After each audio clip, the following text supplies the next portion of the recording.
Smutar, uma palavra tão agradável aos ouvidos de todo ucraniano e tão assustadora para qualquer morador do outro lado da fronteira. Afinal, na Rússia, tradicionalmente chamam de smutar a guerra civil, quando todos lutam contra todos e cada um por si. Total anarquia, nada além disso.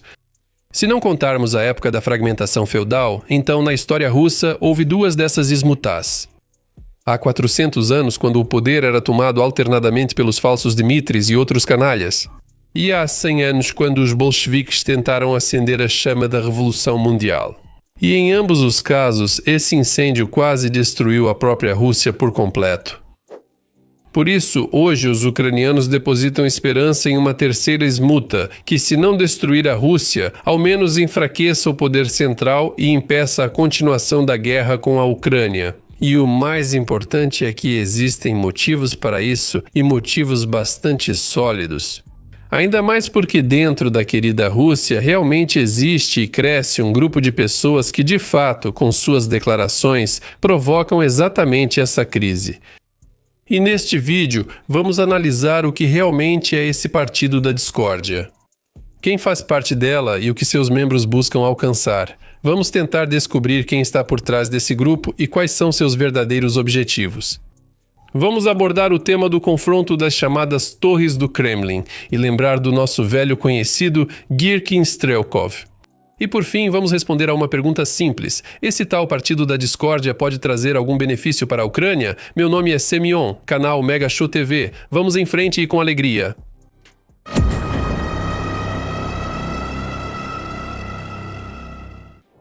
O que é o Partido da Discórdia? Primeiro, precisamos definir da forma mais clara possível o que vamos entender por Partido da Discórdia.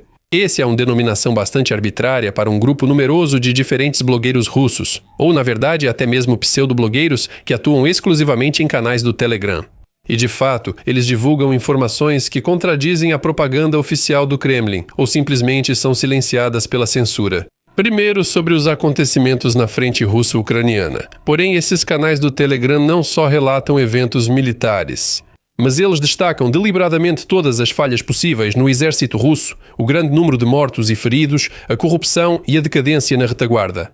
Mas, acima de tudo, as acusações são direcionadas ao comando incompetente, à oficialidade obtusa, aos traidores nos quartéis generais e coisas do tipo. Ou seja, esses canais do Telegram não estão apenas espalhando algum tipo de negatividade. E, na maioria das vezes, apresentam uma visão negativa mais ou menos realista ou até mesmo exagerada em comparação com a propaganda oficial russa. Para o cidadão russo comum, principalmente nas regiões mais remotas e esquecidas, acostumado à propaganda clássica e primitiva no estilo Solovyov e Skabeva. Revelações desse tipo podem não apenas causar surpresa, mas também um sentimento de ansiedade e insegurança em relação ao futuro.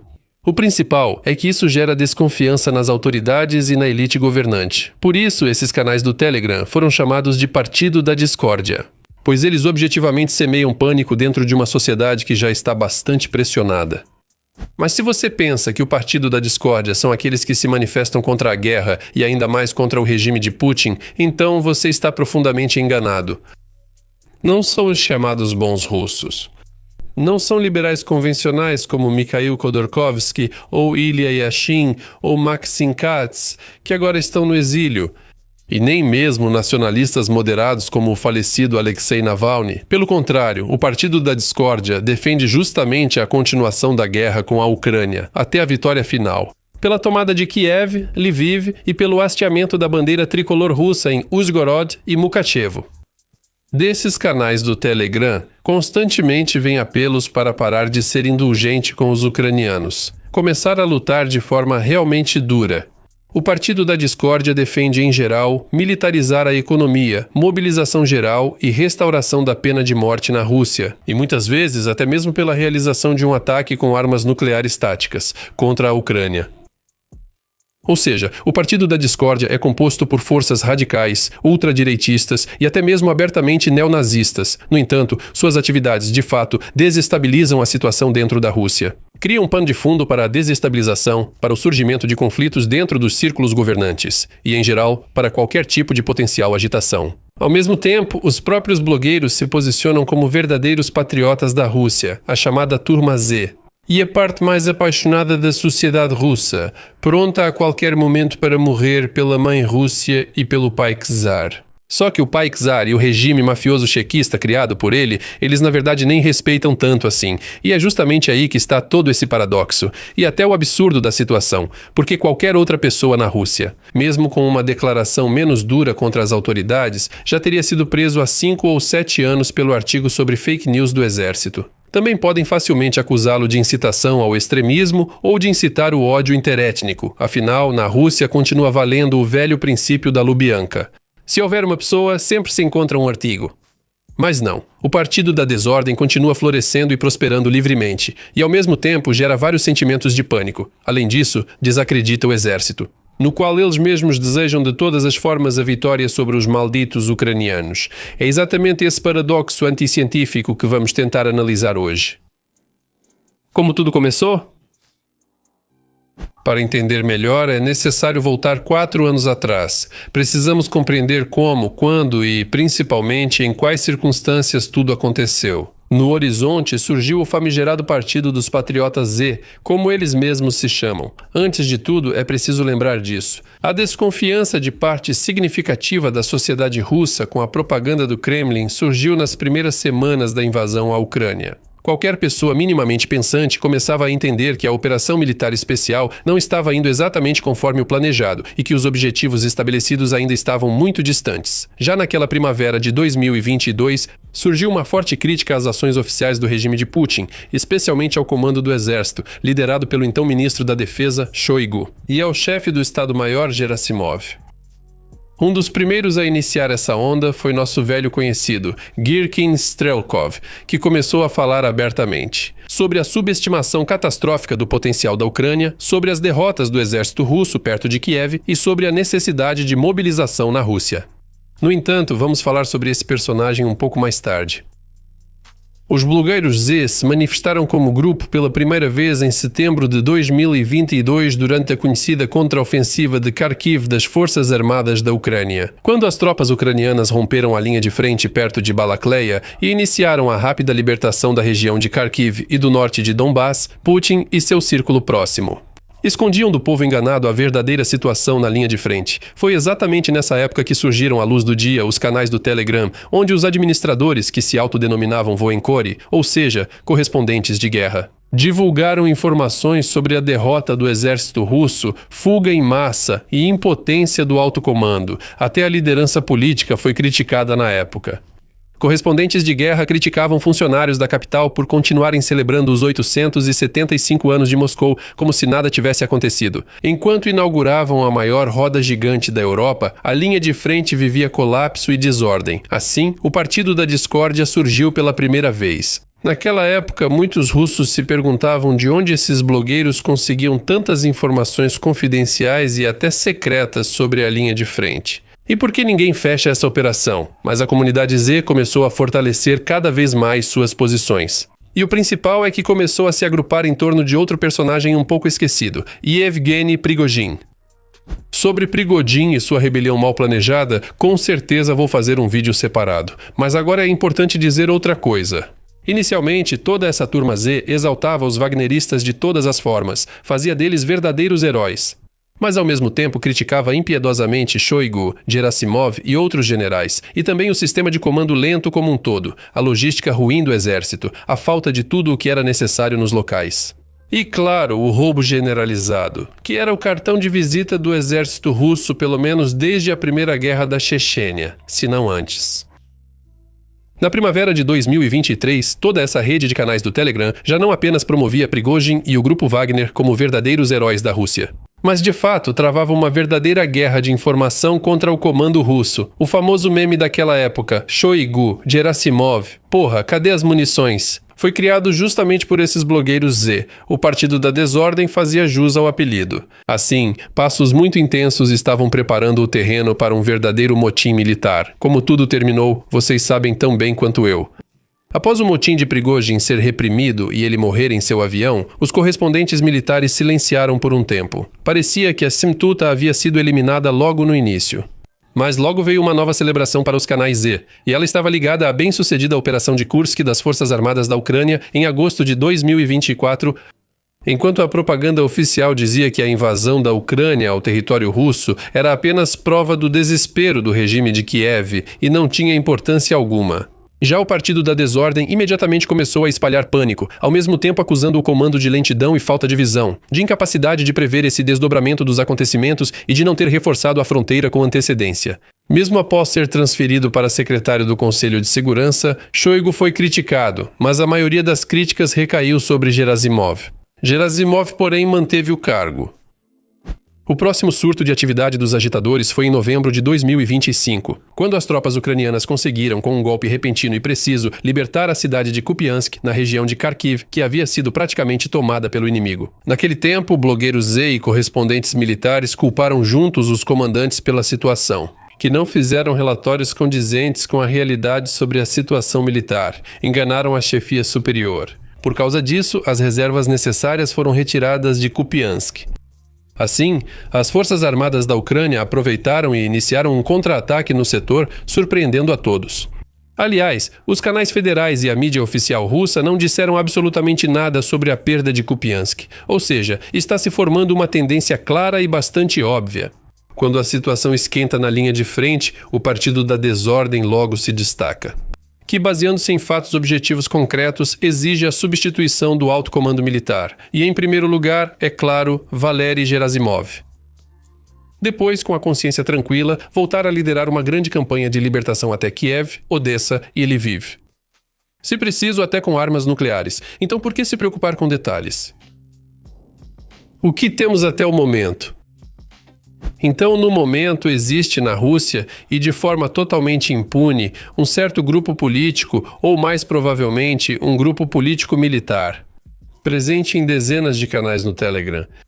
Eles, de forma sistemática e deliberada, insuflam ondas de agitação política. Mas, ao mesmo tempo, suas atividades estão, de fato, fora do alcance de vários artigos do Código Penal russo, incluindo a descredibilização do exército e incitação ao ódio entre nacionalidades.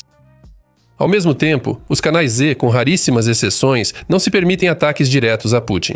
Eles travam uma verdadeira guerra de informação contra ele e o sistema estatal criado por ele em quase todas as frentes. Tentando inflamar todas as contradições internas existentes na Rússia, nos últimos anos, eles escrevem ativamente sobre contradições interétnicas e interreligiosas. Isso cria terreno para uma grande desestabilização da situação no Estado. Basta lembrar como no dia a dia, na Rússia, as pessoas tratam todos esses caciques e tchurkas conquistados. Ao mesmo tempo, esses verdadeiros patriotas exigem guerra até a vitória final. Eles se manifestam contra qualquer tipo de acordo. Eles se opõem a tréguas energéticas e de Páscoa temporárias com a Ucrânia. Para eles, essa posição faz sentido, pois quanto mais a guerra durar, mais problemas surgem. E maiores são as chances de agitações internas na Rússia. Aproveitando essa onda, pode-se tentar abalar o poder. É justamente por isso que todo esse grupo Z é corretamente chamado não de Partido da Guerra, mas sim de Partido da Desordem. Mais uma vez vou repetir. Todos esses chamados correspondentes de guerra e blogueiros revoltados estão ainda mais distantes dos conceitos de liberdade e pacifismo do que o próprio Putin. Antes, criticavam o Kremlin por ter posturas liberais na guerra e sugeriam tomar Stalin e a Coreia do Norte como exemplo. Endurecer ao máximo o controle sobre a sociedade, realizar uma mobilização geral, cancelar os enormes pagamentos aos soldados e lutar como faziam os avós e bisavós antigamente, por uma tigela de mingau de cevada e chá com 2 comprimidos de sacarina. Nos últimos meses, esses blogueiros de guerra criticam abertamente a tentativa de bloquear o Telegram na Rússia. Temos também um vídeo sobre isso no nosso canal. Mas os blogueiros Z não protestam por amor à liberdade de expressão. Eles fazem isso exclusivamente por interesses próprios. Já que o bloqueio ou até mesmo a lentidão da plataforma digital mais popular da Rússia limita sua influência, atividade midiática e, claro, seus ganhos. Afinal, a principal criança do futuro Chaburnet russo, o mensageiro Max, imposto de cima para baixo, simplesmente não oferece nenhuma alternativa para eles. E para concluir, vou listar esses mesmos canais Z no Telegram. Não, claro que não vale a pena poluir seu feed com uma inscrição, e Deus me livre de fazer algum tipo de repost.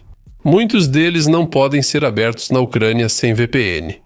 No entanto, só por curiosidade, você pode dar uma olhada, especialmente agradável de ler de manhã, depois que um drone ucraniano atinge mais uma refinaria ou terminal de petróleo. E há muitos gritos sobre quando, afinal, a tão elogiada defesa aérea russa vai funcionar, que na prática não consegue lidar nem mesmo com drones baratos, montados com componentes chineses. É como um bálsamo para a alma. E assim o maior canal do Telegram da turma Z é o Rybar, com uma audiência de quase 1,5 milhão de pessoas. Seu fundador e administrador é o ex-funcionário do serviço de imprensa do Ministério da Defesa da Rússia, Mikhail Zvinchuk.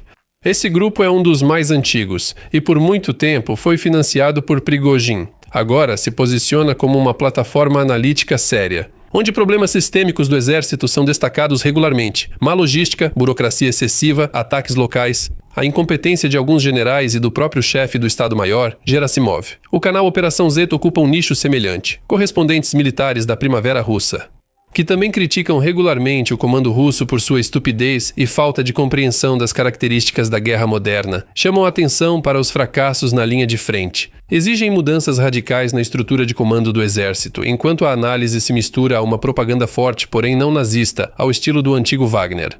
Um canal com um forte subtexto social é o dos dois majores. Eles se especializam na chamada verdade das trincheiras, ou seja, publicam cartas e reclamações vindas da linha de frente. A página critica o Estado-Maior e o Ministério da Defesa por estarem alheios à realidade, pelo mau abastecimento na linha de frente, silêncio sobre perdas e rigidez. A realização de operações ofensivas despreparadas apenas para enviar belos relatórios de lealdade a Moscou. Existe um canal com um nome sugestivo, Obcecados pela Guerra. É conhecido por suas críticas contundentes aos generais russos e reclamações constantes sobre problemas na gestão das tropas, falta de coordenação entre diferentes unidades, escassez de equipamentos militares, pessoal e outras coisas. Por isso, ao mesmo tempo, está sendo promovida a ideia da necessidade de realizar uma nova onda de mobilização completa na Rússia. O canal Informante Militar se especializa em criticar comandantes de Estado-Maior de nível médio por enganarem a chefia, esconderem os problemas reais nas bases e apresentarem desejos como se fossem realidade. Isso, no final das contas, leva ao chamado efeito de banho quente e à falta de compreensão da situação real na linha de frente. Existem ainda mais umas 2 dezenas de canais menores, como Vargonza, Zona Cinzenta, Romanov Light, Senior Ed, MIG da Rússia. E também há canais claramente de nicho, não nazistas e páginas ultra-radicais. O que une todos eles, além da crítica objetiva à situação na linha de frente do ponto de vista da Rússia, é a necessidade de impor a ideia de uma derrota militar total da Ucrânia, independentemente de quaisquer perdas, até mesmo com o uso de armas de destruição em massa. É assim que são esses patriotas Z em toda a sua glória. Quem pode se beneficiar do Partido da Desordem? Há mais de 100 anos, Vladimir Mayakovsky escreveu: "Se as estrelas estão acesas, significa que alguém precisa disso." E de fato, se você quer entender a verdadeira essência de algum processo, antes de tudo descubra a quem ele beneficia. Então, a quem na Rússia interessa a existência absolutamente legal desses canais do Telegram, que na essência desacreditam a liderança militar e, em parte, a liderança política, e alimentam a narrativa de traição em toda e qualquer oportunidade conveniente ou inconveniente. E isso em condições de um regime putinista rigidamente vertical e hierarquizado, onde não só qualquer tentativa de crítica, mas até mesmo quaisquer conexões horizontais são reprimidas. Com o que está relacionado esse surto inédito e incontrolável de liberdade de expressão? Ou talvez não seja tão incontrolável assim? No entanto, vamos por partes. Em primeiro lugar, é necessário destacar que essas narrativas traidoras são espalhadas exclusivamente em canais do Telegram e estão completamente ausentes nos meios de comunicação oficiais de propaganda. Esses canais influenciam fortemente um público-alvo específico. Isso representa uma parte significativa da sociedade: militares, agentes de segurança, patriotas fanáticos do Z e seus familiares. Também os que lucram com a guerra, inclusive os chamados voluntários. Essas informações impactam diretamente o moral do exército russo e a opinião dos que ainda apoiam a guerra na Ucrânia, mesmo de casa com uma cerveja. Em segundo lugar, o mais importante, a campanha desse partido da discórdia é fundamental para diluir a imagem do inimigo na sociedade russa. Isso não surpreende, pois, segundo os clássicos da guerra de informação, um país em guerra deve criar uma imagem única do inimigo.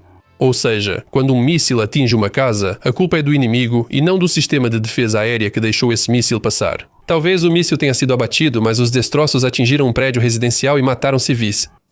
Ou se há combates em alguma cidade, a culpa ainda é do inimigo e não do comando que permitiu que o inimigo chegasse até essa cidade. Quando muitos soldados morrem na linha de frente, a culpa recai sempre no inimigo, não no general incompetente que ordena ataques locais. Essa abordagem, na verdade, foi usada em todas as guerras, sem exceção. Se você tem uma opinião diferente sobre isso, por favor, escreva nos comentários. Na verdade, é por isso que o pior que pode acontecer para as autoridades e o comando do exército em um país em guerra é justamente a diluição da imagem do inimigo. Uma situação em que não só o inimigo externo é culpado pelos problemas, mas também o interno. A que isso pode levar? Da forma mais radical possível, isso pode ser visto justamente no caso da Rússia em 1917. A revolução levou à desintegração da sociedade, ao colapso do exército, à deserção em massa e ao mergulho no caos e na desordem generalizados. Aliás, os bolcheviques, que se esforçaram bastante para provocar todo esse caos, depois tiveram que suar muito para retomar o controle da situação e estabelecer uma ditadura de partido único rigidamente centralizada. Mas vamos voltar ao nosso assunto. Levando tudo isso em consideração, durante uma guerra, especialmente uma guerra sangrenta e prolongada, as autoridades de qualquer país, sem exceção, devem impedir de todas as formas o enfraquecimento da imagem do inimigo já em seu estágio inicial. Nesse contexto, a situação se torna ainda mais absurda quando esse grupo, de forma sistemática, defende que o inimigo interno é tão perigoso quanto o externo. Esse inimigo também está no comando do exército e até no santuário da Mãe Rússia, nos gabinetes do Kremlin. Além disso, se analisarmos todas essas publicações do Partido da Desordem por outro ângulo, fica claro que, se não houver mudanças, como querem os chamados patriotas indignados, no futuro a própria Rússia inevitavelmente será derrotada. Ainda assim, é um quadro interessante. Mas essa onda de liberdade desenfreada parece ainda mais absurda, considerando que dentro da Rússia, por mais de um quarto de século, nada e ninguém pode fazer nada sem a permissão de uma única pessoa. Acontece que o Partido da Desordem existe apenas porque tem a aprovação do grande unificador das terras russas. É uma bobagem, um absurdo e nada mais, mas mesmo assim não há outras conclusões a tirar. No entanto, existe uma versão menor, mas ainda assim digna de análise à parte, de que todo esse Partido da Desordem, assim como o próprio motim de Prigorzinski, é um produto colateral não planejado da luta interna entre as elites. A chamada guerra entre as torres do Kremlin, como dizem especialistas. Essa briga interna acontece, no mínimo, pela tentativa de estabelecer o controle sobre o exército russo e as estruturas de poder em geral e, como consequência, pelo direito de administrar os fluxos colossais de dinheiro que são direcionados para as necessidades cada vez maiores da guerra contra a Ucrânia. Não existe maneira mais perfeita, estável e praticamente sem controle de enriquecimento rápido do que contratos militares de muitos anos. Por exemplo, lembre como os Estados Unidos enriqueceram muito nas Primeira e Segunda Guerras Mundiais. Se essa teoria estiver correta, então esse clã ou esses clãs não têm nenhum interesse em parar a guerra puramente por motivos financeiros e econômicos. Por isso eles, sob o pretexto de uma pauta ultrapatriótica, não buscam tanto derrotar a Ucrânia, mas sim prolongar a guerra o máximo possível para lucrar o máximo com esse assunto. Outra chance como essa pode nunca mais acontecer na vida. Só resta tirar desse cenário Gerasimov, Chagui, a guerra e outros membros do grupo rival. O que até agora não está dando muito certo. De qualquer forma, já é possível tirar uma conclusão intermediária de que existem forças influentes na Rússia. E essas forças claramente não são os círculos liberais anti-guerra, para quem a luta interna pelo poder e o lucro com a guerra são muito mais importantes e interessantes do que o resultado final da guerra. Expectativas de mudanças iminentes na Rússia aumentam inevitavelmente diante de uma guerra prolongada que claramente não segue o plano. E desse ponto de vista, toda essa agitação midiática do Partido da Discórdia não é de forma alguma uma facada nas costas da pátria em guerra, mas nada mais do que um movimento de marketing chamativo, criando para os que almejam o poder uma imagem dramática de patriota, de lutador pela justiça, a quem os inimigos entrincheirados no Ministério da Defesa não deixam lutar. É um truque extremamente arriscado, mas afinal o jogo vale a pena. Por que Putin precisa de tais agitadores? Mas mesmo essa versão tão elaborada tem uma falha importante. O fator do próprio Putin. Por que o autocrata de toda a Rússia permite a existência dessa disputa interna, que acontece literalmente debaixo do seu nariz? Ainda mais porque ele tem inúmeras oportunidades para acabar com toda essa confusão desde o início. Aqui não é uma democracia decadente, onde existem leis, normas jurídicas e um sistema judiciário independente. Sob a ditadura de Putin vigora outro princípio. A minha vontade é a lei. Faço o que quero. Coloco quem eu quiser na cadeia, e quem eu não prender assusto bem. Ou então é isso.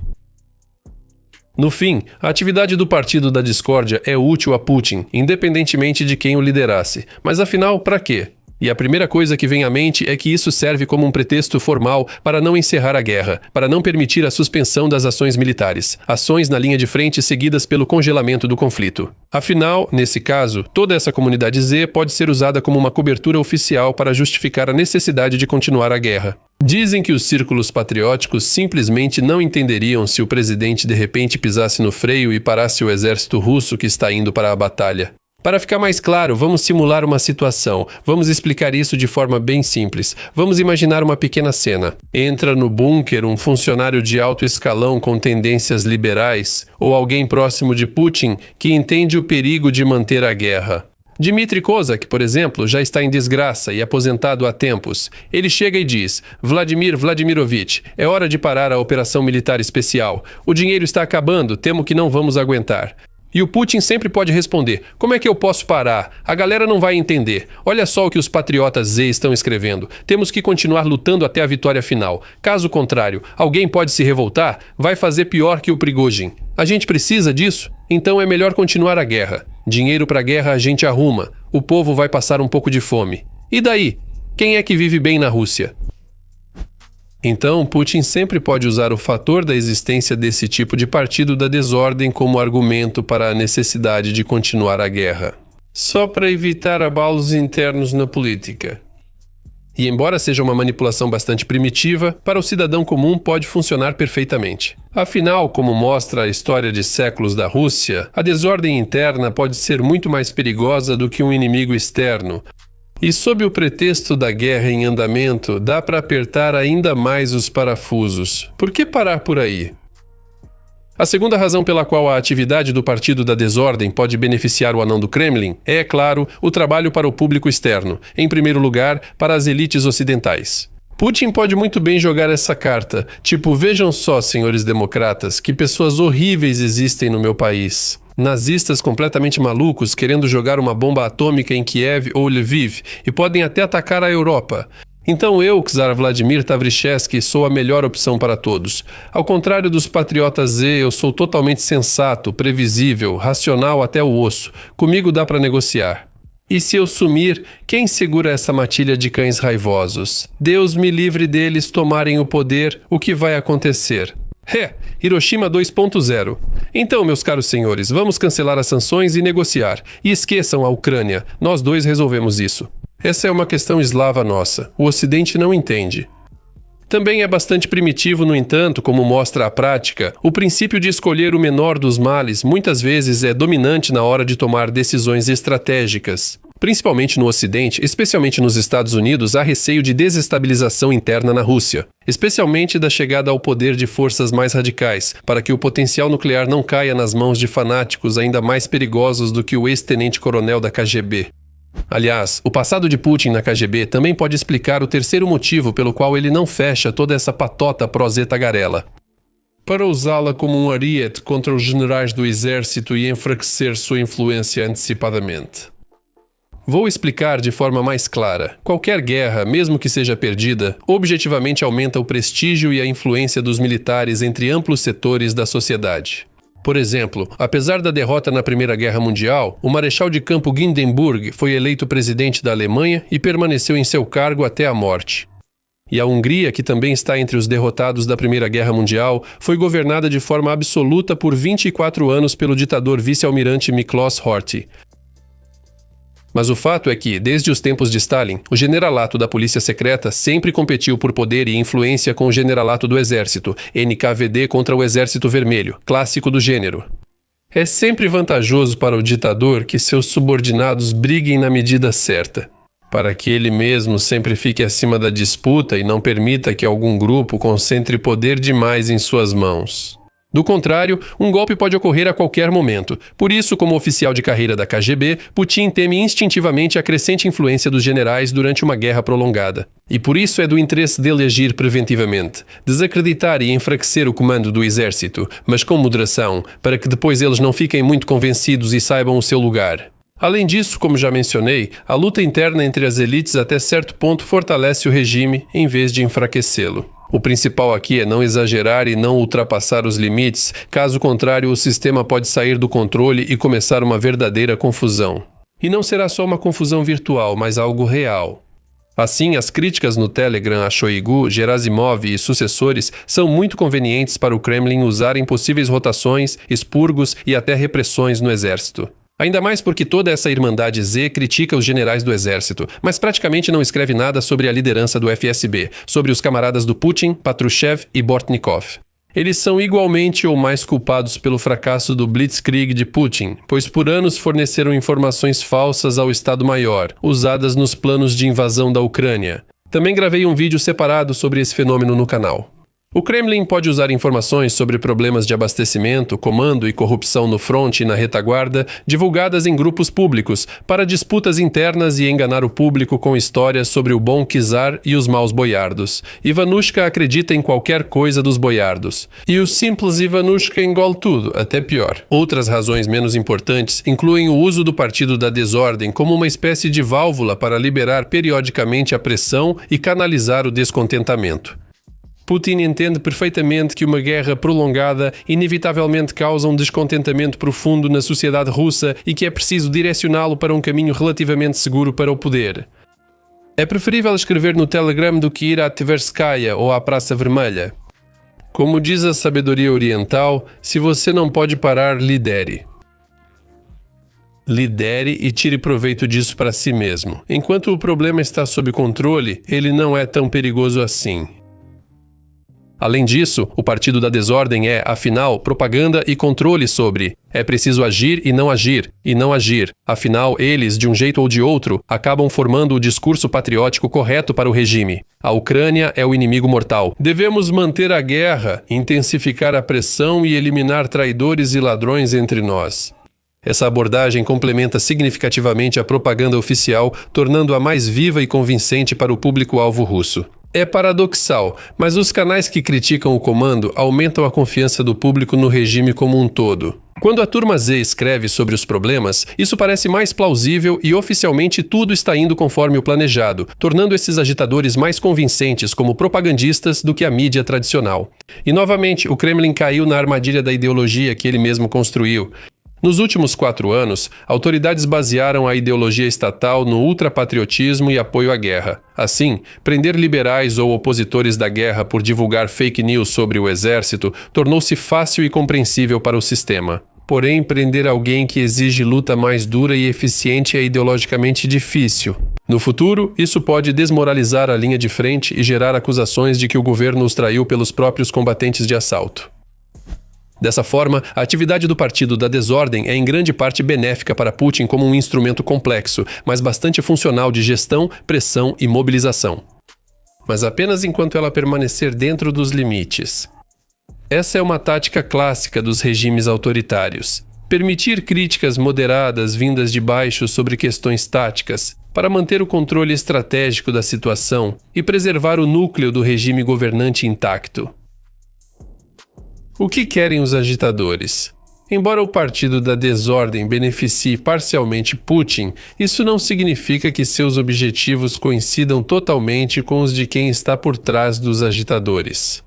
Mesmo o numeroso aparato de segurança russo, que sempre foi o pilar do regime de Putin, nunca foi monolítico.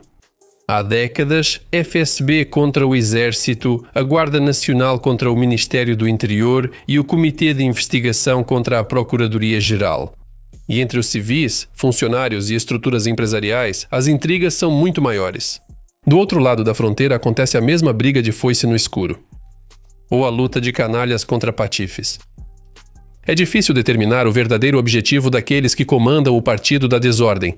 Mas entre as versões mais óbvias e fundamentadas estão as seguintes: A primeira e mais simples é que toda essa atividade intensa dos patriotas Z não passa de um elemento da guerra entre clãs, dentro dos círculos mais altos da elite russa, a famosa disputa entre facções do Kremlin.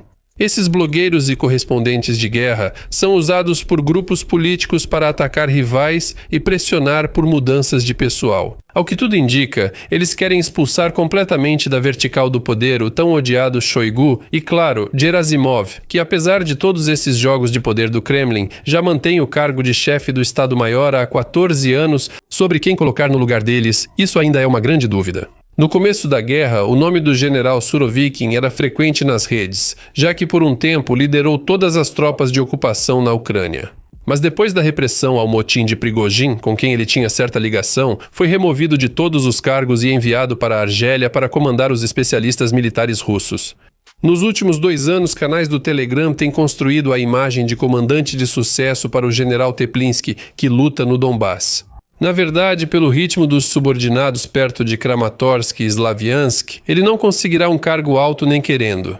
A segunda versão é, na verdade, um complemento da primeira, uma espécie de versão do diretor ampliada dos acontecimentos. Estamos falando que os responsáveis pelo Partido da Discórdia querem controlar o exército russo, os fluxos de dinheiro e endurecer muito a política interna. Apertar ainda mais os parafusos e reduzir a influência de instituições estatais, como tribunais, que ainda contêm abusos das forças de segurança. O Partido da Discórdia apoia e justifica esses abusos, como torturas e assassinatos de detidos, de todas as formas. Aqui podemos incluir exigências de restabelecimento da pena de morte, inclusive por corrupção.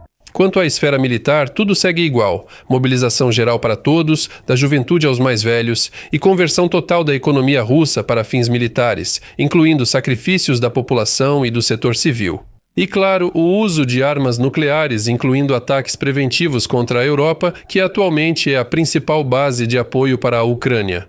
Os especialistas geralmente apontam como apoiadores dessa versão mais radical do putinismo o assistente, e no passado, guarda-costas pessoal de Putin, Alexei Dyumin, assim como o vice-primeiro-ministro Dmitry Patrushev, filho do antigo amigo de Putin dos becos de São Petersburgo, Nikolai Patrushev. A terceira versão, a mais interessante de todas, consiste no fato de que o verdadeiro objetivo do Partido da Desordem e de seus patronos é derrubar Putin e tomar o poder supremo em suas próprias mãos. Aqui tudo é simples e, ao mesmo tempo, muito complicado.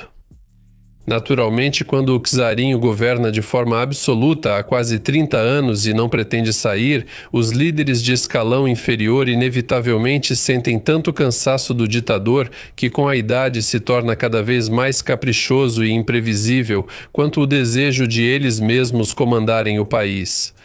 Isso se aplica especialmente àqueles que são 20 ou 30 anos mais jovens que Putin e seu círculo, e consideram a versão atual do Politburo irremediavelmente ultrapassada e fora da realidade. Por isso, o desejo de não esperar até que os reunificadores das terras russas sejam carregados para fora do Kremlin com os pés para frente, mas de acelerar um pouco esse processo biológico, é bastante lógico e justo. Outra questão é que realizar essa derrubada é tecnicamente difícil, considerando a desconfiança paranoica de Reshila Karlika e outras medidas de segurança rigorosas. Ainda mais porque, neste momento, para todos esses patriotas Z, existe uma lei não escrita, mas absolutamente concreta. Um tabu sobre críticas pessoais ao Putin. O czar é bom, os boiardos são ruins. E ponto final. Caso contrário, a cabeça vai rolar. Na minha opinião, a quarta versão é a mais conspiratória e a menos comprovada de todas. Ela consiste no fato de que o Partido da Desordem e seu articulador atuam em conjunto com os serviços secretos ocidentais e ucranianos que a utilizam para desestabilizar a situação interna da Rússia com o objetivo de derrotá-la na guerra. Ou pelo menos para mostrar a fraqueza interna do regime de Putin e incentivar o próprio Donald Trump a não fazer grandes concessões durante as negociações. Mas, em termos de informação, a atividade do partido realmente coincide em muitos aspectos com as tendências estabelecidas por Kiev e pelo Ocidente, e isso já faz tempo, desde a preparação para a rebelião de Prigozhin. O meio ultradireitista não nazista, base do Grupo Z, sempre foi hostil ao tchequista Putin, mas nos últimos anos teve que demonstrar lealdade a ele publicamente.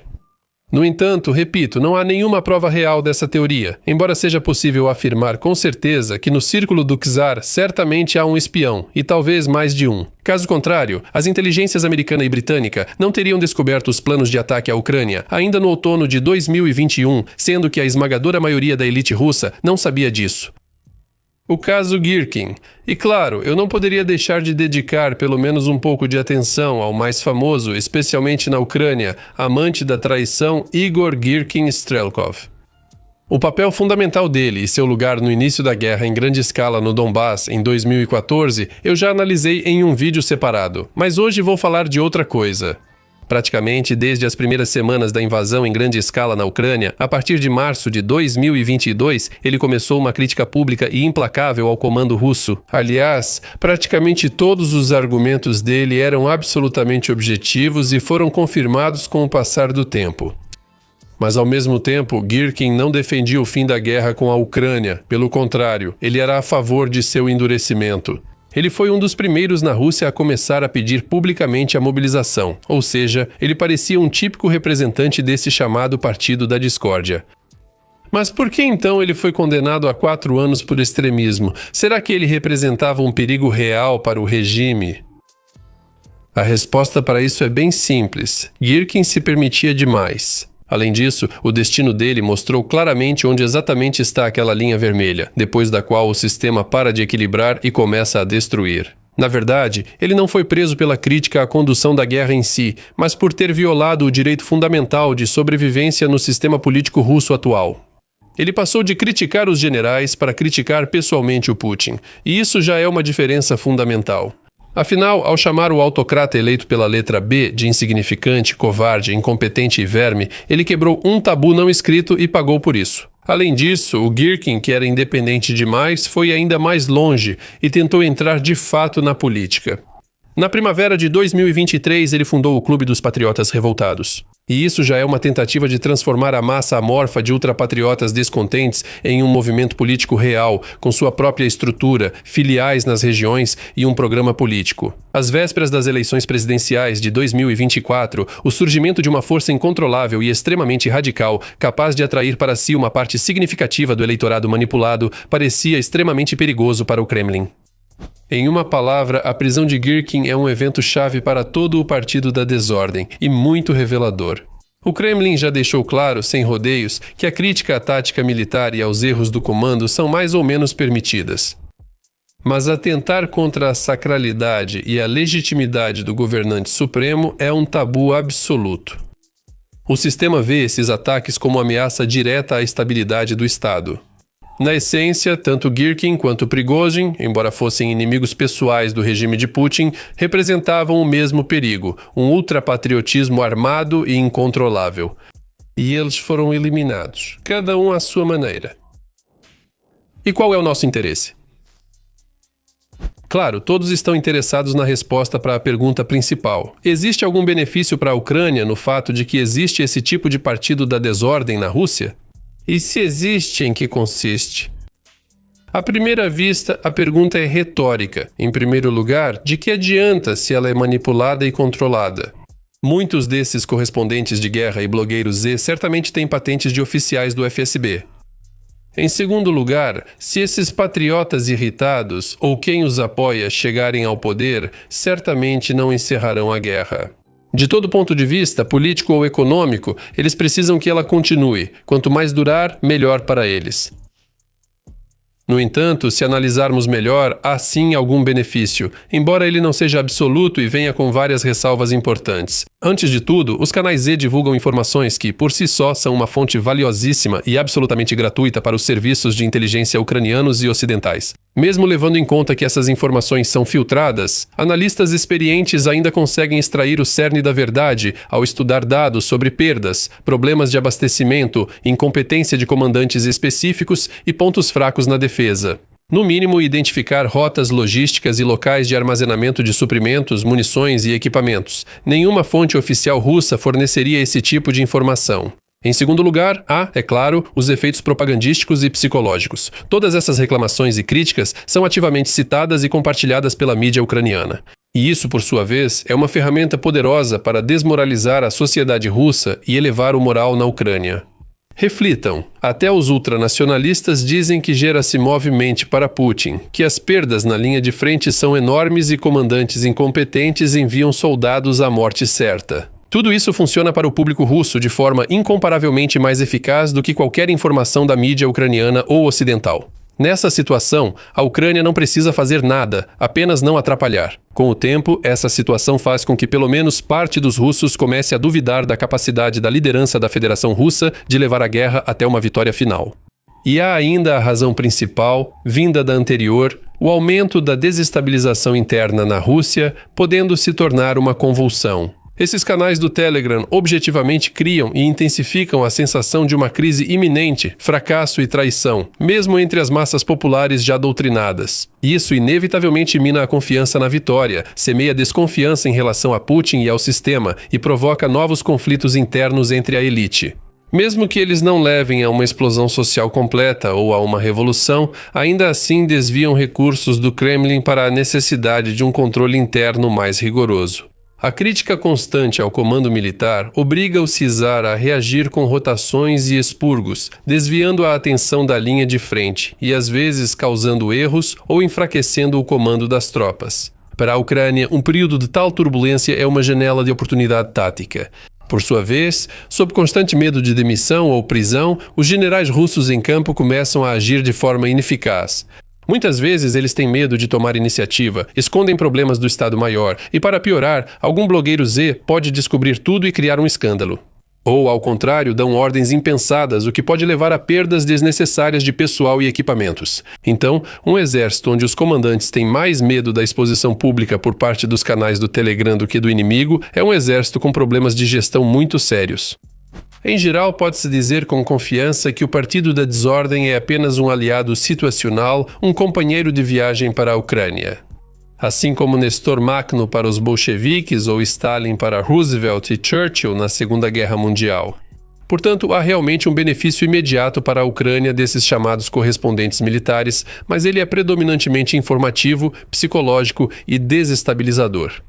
Ou seja, isso contribui para o enfraquecimento lento e de longo prazo da Rússia por dentro. Em uma guerra prolongada, esse tipo de cavalo de Troia interno no espaço informacional russo é, sem dúvida, extremamente útil. Por isso, analistas ucranianos monitoram de perto todos esses grupos Z. No entanto, esses esforços ainda não substituem os sucessos militares na linha de frente e não garantem o rápido colapso da Rússia. Portanto, o benefício do Partido da Desordem é mais um fator adicional na guerra existencial pela independência da Ucrânia. Por hoje é isso. Obrigado por assistir e aos patrocinadores pelo apoio. Nos vemos no próximo episódio. Abraço a todos.